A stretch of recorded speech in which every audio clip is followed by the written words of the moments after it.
കണ്ണൂർ മീൻകുന്നിൽ ക്ഷേത്രോത്സവത്തിനിടെ പടക്കം പൊട്ടിയുണ്ടായ അപകടത്തിൽ ക്ഷേത്രം പ്രതിനിധികളായ 10 പേർക്കെതിരെ കേസ്.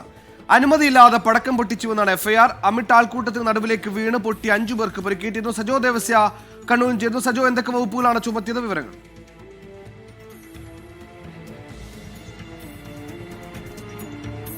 സുഹൈൽ, ഇന്ന് പുലർച്ചെയാണ് കണ്ണൂർ അഴീക്കോട് മീൻകുന്ന് മുച്ചിരിയൻ കാവിൽ പടക്കം പൊട്ടി 5 പേർക്ക് പരിക്കേറ്റത്. അതായത് അവിടെ തെയ്യ ആട്ടങ്ങളും ആഘോഷവും നടന്നിരുന്നു. അങ്ങനെ ക്ഷേത്രോത്സവത്തിൻ്റെ ഭാഗമായി തെയ്യം ഉത്സവം നടന്നിരുന്നു. അത് നടക്കുന്നതിനിടെയാണ് തിരികൊളുത്തിയ ക്ഷേത്രമുറ്റത്ത് നിന്ന് തിരുമുറ്റത്ത് നിന്ന് കുറച്ച് ദൂരം മാറി തിരികൊളുത്തിയ അമിട്ട് അവിടെ കൂടിയിരുന്ന തെയ്യം കാലമായതുകൊണ്ട് തന്നെ തെയ്യം കാണാനും മറ്റുമായി നിരവധി ഭക്തരും നാട്ടുകാരും ഒക്കെ അങ്ങോട്ടേക്ക് എത്തിയിരുന്നു. ആൾക്കൂട്ടത്തിനിടയിലേക്ക് പതിച്ച് പൊട്ടിത്തെറിച്ചാണ് ഒരു കുട്ടി ഉൾപ്പെടെ 5 പേർക്ക് പരിക്കേറ്റത്. ആ സംഭവത്തിലാണ് ഇപ്പോൾ സ്വമേധയാ വളപട്ടണം പോലീസ് കേസെടുത്തിരിക്കുന്നത്. അത് ഒരു തറവാട്ട് ക്ഷേത്രം കൂടിയാണ്. തറവാട്ട് കാരണവർ വത്സരാജ് ഉൾപ്പെടെ 10 പേർക്കെതിരെയാണ് കേസെടുത്തിരിക്കുന്നത്. 5 പേരുടെ പേര് വിവരങ്ങൾ ഉൾപ്പെടുത്തിയിട്ടുണ്ട്. ഒപ്പം കണ്ടാൽ അറിയാവുന്ന മറ്റ് 5 പേർ, അങ്ങനെ 10 പേർക്കെതിരെയാണ് കേസെടുത്തിരിക്കുന്നത്. അതിൽ പ്രധാനമായും പോലീസ് പറയുന്നത് അനുമതി, അവിടെ ക്ഷേത്രോത്സവവും മറ്റ് ചടങ്ങുകളൊക്കെ നടത്തുന്നതിന് സ്വാഭാവിക അനുമതിയുണ്ട്. അതേസമയം പടക്കം പൊട്ടിക്കുന്നതിന് എന്തെങ്കിലും തരത്തിലുള്ള അനുമതി ഉണ്ടായിരുന്നില്ല എന്നാണ് പറയുന്നത്. ഭാരതീയ പോലീസ് തന്നെ ഈ എഫ്ഐആറിൽ പറയുന്നത്.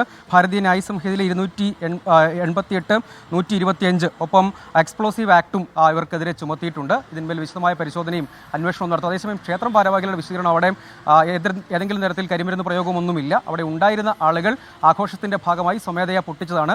ക്ഷേത്ര ചടങ്ങുകളുടെ ഭാഗമായി അങ്ങനെ പടക്കം പൊട്ടിക്കുകയോ കരിമരുന്ന് പ്രയോഗവും ഒന്നുമില്ല. ഇങ്ങനെ അബദ്ധത്തിൽ അപ്രതീക്ഷിതമായി സംഭവിച്ച അപകടമാണെന്നാണ് അവരുടെ വിശദീകരണം. പക്ഷേ ഇത്തരമൊരു അപകടത്തിലേക്ക് കാര്യങ്ങൾ പോവുകയും ഒരാളുടെ നില ഇപ്പോഴും ഗുരുതരമാണ്, ആശുപത്രിയിൽ ചികിത്സയിൽ തുടരുന്നുണ്ട്. ആ ഘട്ടത്തിലാണ് പോലീസ് ഇങ്ങനെ കേസെടുത്തിരിക്കുന്നത്. എല്ലാവർക്കും അവരുടേതായ വിശദീകരണങ്ങളുണ്ട്. അപകടങ്ങൾ വിളിച്ചു വരാതിരിക്കുക, നിയമങ്ങൾ പാലിക്കുക.